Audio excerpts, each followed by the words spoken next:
अस्सलाम वालेकुम, आप देख रहे हैं PA न्यूज HD और मैं हूं आपके होस्ट सादिया बतौल। शामिल करते हैं आज की अहम खबरें। रिपोर्ट पेश करते हैं महर अलादिता, ब्यूरो चीफ विहाड़ी से। पंजाब में यकम से 10 मुहर्रम उल हराम तक दफा 144 नाफज नोटिफिकेशन जारी। महकमा दाखिला ने मुहर्रम उल हराम के दौरान अमन अमान और सिक्योरिटी को यकीनी बनाने के लिए सुबह भर में दफा 144 नाफज कर दी है। जारी करदा नोटिफिकेशन के मुताबिक 17 जून से 26 जून तक पंजाब भर में दफा 144 नाफजुल अमर रहेगी। तर्जुमान महकमा दाखिला पंजाब के मुताबिक यकम से 10 मुहर्रम उल हराम 17 जून तक 26 जून सुबह भर में दफा 144 नाफजुल अमर रहेगी। नोटिफिकेशन के तहत सूबे में 7 मुख्तलिफ किस्म की पाबंदियां आयद की गई। अवामी मकामात पर हर किस्म के हथियार और आतशगीर मवाद की नुमाइश, इश्ताल अंगेज नारों और अवामी जज्बात भड़काने वाले इशारों पर मुकम्मल पाबंदी होगी।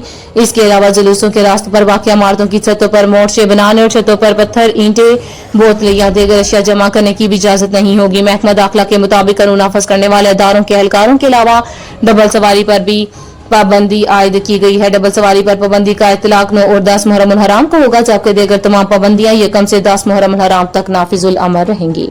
न्यूज स्टूडियो से अब तक के लिए इतना ही। मजीद खबरों और अपडेट्स के लिए देखते रहिए PA न्यूज HD।